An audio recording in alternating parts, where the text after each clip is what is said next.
안녕하세요. 오늘은 맥북을 처음 구매하시고 겪게 되는 어려움들, 윈도우에서는 당연히 되던 것들이 맥북에서는 어떻게 설정을 해야 하는지, 윈도우에서는 안 되던 건데 맥북에서는 되는 게 뭐가 있는지, 처음 맥을 사용하시는 분들이 알아두시면 좋은 팁들을 모아서 영상을 한번 찍어보도록 하겠습니다. 윈도우랑 맥이 뭐 더 어렵다 쉽다를 떠나서 그냥 다른 부분이 너무 많기 때문에 그냥 되게 답답한 부분들을 많을 거예요. 사양을 확인하는 방법, 뭐 배터리의 건강 상태를 확인하는 방법, 그러니까 되게 디테일한 것들이 숨겨져 있고 모르기 때문에 어떤 책을 본다고 하나하나 다 필요한 정보가 딱 맞게 들어있는 게 아니라 좀 개괄적인 내용 혹은 아주 기본적인 것들에 대해서는 지금 맥이 나온 지가 좀 오래돼서 그런지 그런 정보들은 좀 잘 없는 것 같아요. 이번에 M1 리뷰를 하고 추천을 많이 드렸는데 혹시나 그런 추천을 보시고 구매하신 분들이 좀 어려움을 겪고 계시지 않을까라는 생각에 팁들을 조금 모아봤습니다. 하나씩 알려드릴게요. 제 바탕화면에 보면 지금 아무것도 없죠.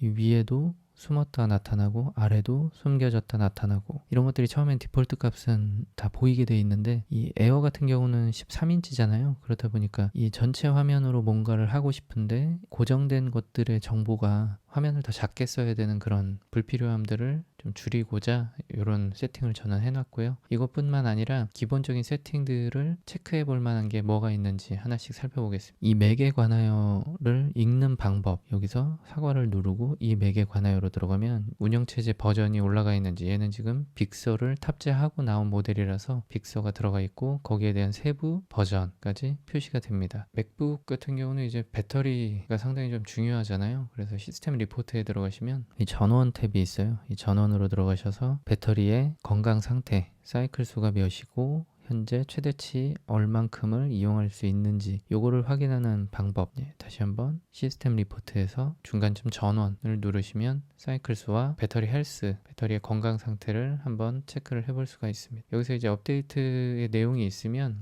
세부적으로 떠요. 그럼 그걸 갖고 여러분들이 들어가서 업데이트를 하실지 결정하시면 되고요. 디스플레이 스펙에 대해서 알려주고 저장 공간, 관리 탭에 들어가면 지금 어떻게 구성이 되어 있는지 저장 공간 할당이 요걸 가지고 이제 여러분들이 정리를 하는 것도 판단을 하실 수가 있어요. 지금 기본형을 구매하신 분들은 2566기가일 테니까 요 관리를 좀 해주셔야 돼요.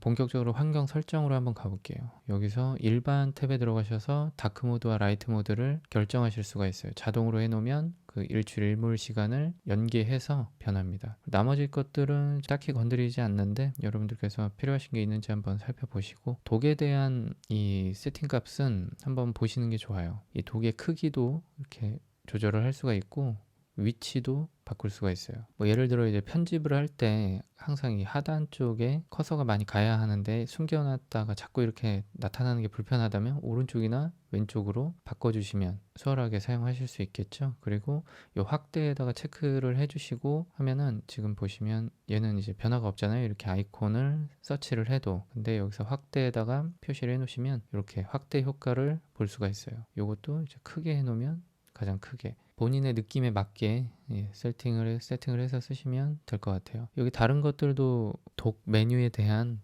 옵션들이 있거든요. 여러분들이 원하시는 게 있는지 한 번씩 체크해 보시면서 맞게끔 세팅해 보시길 바라고요. 아이폰도 이런 게 있잖아요. 알림 세팅을 하는 거. 요거 이렇게 들어가셔가지고 원하지 않는 어플들은 알림을 끄시면 사용하기 좀 편리합니다. 저는 이제 개인적으로 건드리는 게 블루투스, 디스플레이, 사운드 쪽에서는 이렇게 지금 제가 홈팟 미니를 2개 스테레오로 쓰고 있는데 이 맥북 에어에서 출력은 스테레오 세팅이 안 되더라고요. 지금 제가 할 줄 모르는 건지 이렇게 저렇게 많이 해봤는데 아이폰이나 아이패드 이쪽에서는 스테레오 세팅이 나가는 게 수월하게 되는데 얘네를 지금 페어로 묶어놨는데도 안 되더라고요. 여튼 에어플레이나 블루투스 혹은 인터페이스가 연결되면 이쪽에 뜨니까 거기서 이제 원하시는 스피커를 출력으로 잡아서 쓰시면 됩니다. 그리고 블루투스 세팅, 여기에 지금 필요하신 부분들 페어링을 할 때 들어가는 설정 창인데 얘도 여기서 이제 메뉴 막대에서 블루투스 보기를 해 놓으시면 여기 이제 블루투스 아이콘이 떠요. 얘를 빼면 사라졌죠. 네트워크는 와이파이 같은 경우는 이쪽에 따로 아이콘이 떠서 여기서 들어가서 하면 되고, 이게 이번에 빅서가 올라오면서 아이폰 같은 세팅 화면이 뜨고 있는데 얘로 조절을 하셔도 되지만 네트워크 세팅을 건드려야 될 때는 이제 고정 IP를 가끔 써야 될 때가 있어요. 어떤 외부에 나가서 사용을 하실 때 그때는 이제 여기에 들어오셔서 세팅을 하셔야 됩니다. 지금 저는 유선으로 연결된 게 없어서 아무것도 뜨고 있지 않은데 필요한 게 있을 때는 이 네트워크 쪽에 들어오셔야 된다는 거 정도만 기억에 남겨두시면 될 것 같아요. 그리고 사이드카 같은 경우 지금은 제가 미니와 아이패드 프로 12.4세대 12.9인치를 가지고 있는데 여기서 설정을 하셔도 되고 디스플레이 들어오시면 여기 에어플레이 디스플레이가 있어요. 이쪽에서 또 선택을 하셔도 됩니다. 사용자 및 그룹에 들어오시면 여기서 암호 변경을 하실 수 있고 로그인 항목 이쪽으로 들어오시면 보통 윈도우의 시작 프로그램 같은 거 세팅을 하잖아요. 부팅을 했을 때 어떤 프로그램들은 자동으로 실행을 시켜라 라고 하는 동작을 여기다가 지정을 해줄 수가 있어요. 벅스를 부팅될 때 무조건 실행을 시킬 거야. 그럼 여기다가 플러스를 시켜 놓으시면 돼요. 빼실 때는 여기서 마이너스 하시면 되고요. 그래서 로그인 항목에다가 추가를 하면 좋은 것들이 또 네트워크 같은 경우 어떤 특정 네트워크 드라이브를 잡고 싶으신 분들은 네트워크가 예를 들어 이쪽에 있으시면 여기 뜰 거예요. 플러스를 해서 네트워크에 들어가면 갖고 있는 NAS나 이런 게 있으신 분들은 여기에 떠서 그 특정 경로를 추가를 해주시면 부팅할 때마다 네트워크 드라이브를 따로 찾아가지 않고도 여기서 세팅을 하실 수가 있습니다. 그리고 그런 것들 뿐만 아니라 매번 쓰는 프로그램들은 여기다가 추가를 해 놓으시면 한결 수월하기도 한데 환경이 자꾸 변하시는 분들은 여기에 그런 걸 추가하는 게 조금 불편한 게 어디에서는 쓰고 어디에서는 안 쓰는 거를 추가해 놓으셨을 때는 좀 불편할 수가 있어요. 그래서 항상 쓰는 프로그램이 있을 때만 추가하시는 걸 권장드립니다. 맥에서도 한글을 쓸 수가 있어요. 이 한컴 오피스 2014VP 정품을 구입해서 사용을 하고 있는데 뷰어만 보실 거면 그냥 앱스토어에서 다운을 받으시면 되고 그렇지 않다면 검색을 하셔서 구매하신 다음에 활성화를 시키시면 한글은 맥에서도 사용을 하실 수 있다는 거. 오피스도 가능한데 맥용으로 따로 구매를 하셔야 될 거예요. 그리고 추가적으로 한 가지 팁을 더 드리면 이 바로가기를 만드는 것도 윈도우에는 되게 쉬운데 맥에서는 이제 이름이 달라서 만들기 어려우실 수도 있어요.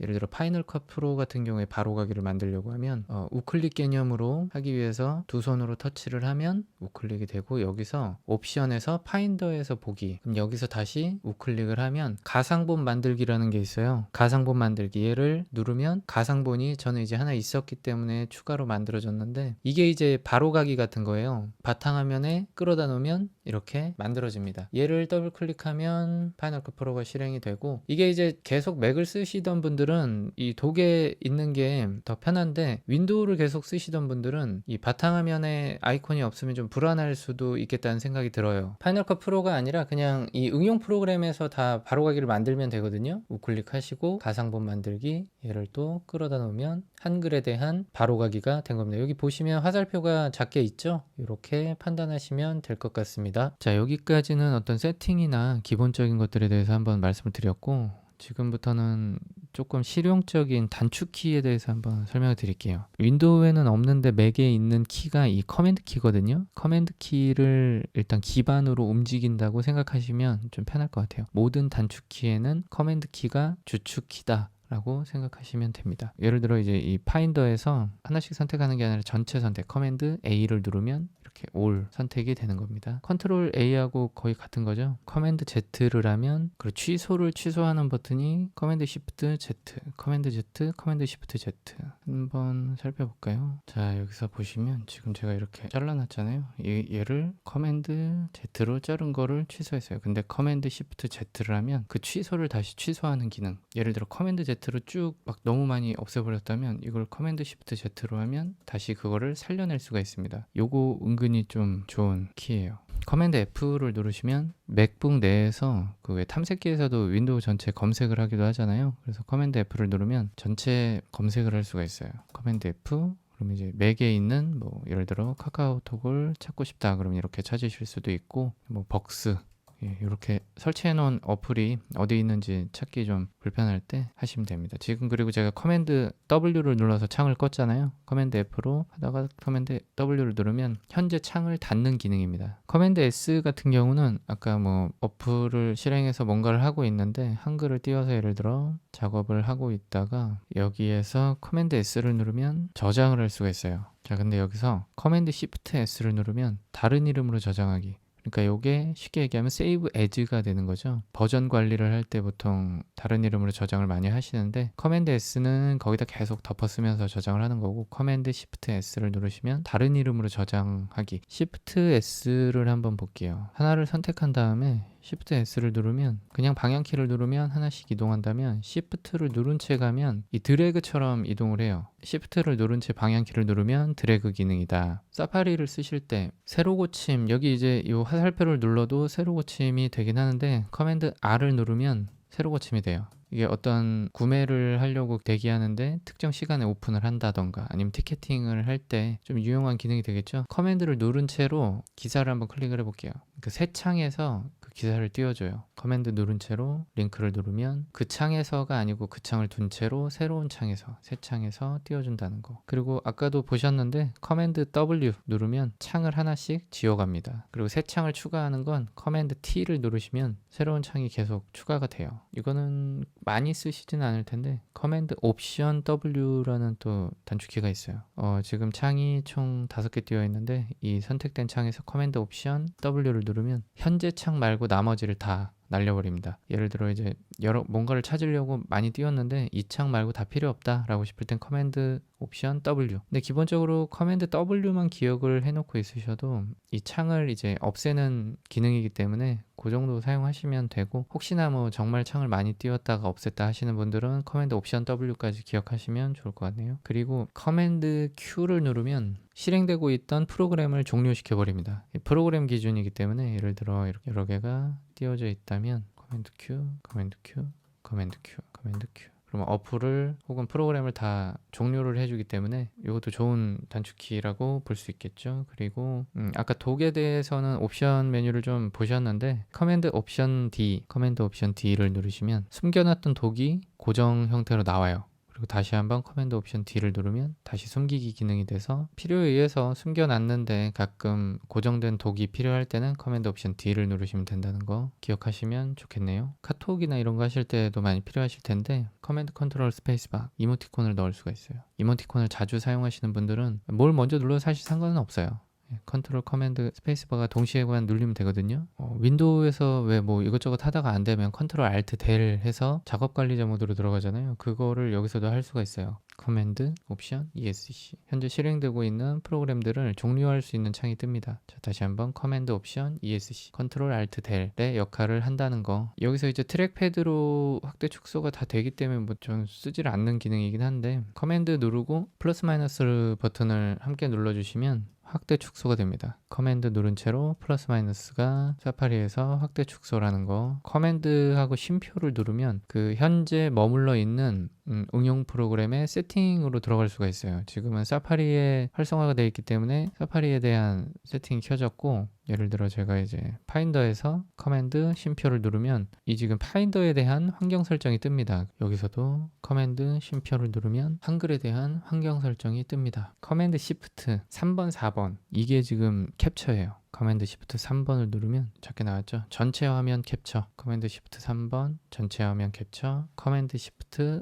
4번을 하면 이게 지금 커서 바뀐 거 보이시죠? 요거 가지고 활성화 시킨 부분을 캡처. 5번도 캡처예요. 커맨드 시프트 5번. 5번은 이렇게 창이 떠서 이걸 갖고 선택을 하는 겁니다. 커맨드 시프트 D를 누르면 읽기 목록에 추가를 하는 거고, 커맨드 시프트 B를 누르시면 북마크를 펼쳤다 접었다 할 수가 있어요. 특정 페이지를 읽기 목록에 추가하고 싶다 하면 커맨드 시프트 D, 그럼 여기 읽기 목록에 추가가 되는 걸 보실 수가 있어요. 커맨드 시프트 N을 누르시면 시크릿 모드로 들어가요. 이거 사용하시는 분들이라면 유용한 기능이 됐죠. 커맨드 시프트 N. 단축키는 이 정도로 정리를 할게요. 뭐 더 많이 있겠지만 저도 사실은 오늘 소개해드린 것 중에 안 쓰는 것도 있고 한데 좀 찾아보다 보니까 혹시나 더 필요하신 분들이 있을까 싶어서 소개를 해드렸거든요. 일단 한번 본인이 필요한 게 어떤 기능인지 체크하셔가지고 필요한 부분들은 조금 암기를 하셔서 손에 익으면 정말 맥을 쓰는 것 같은 편리함을 많이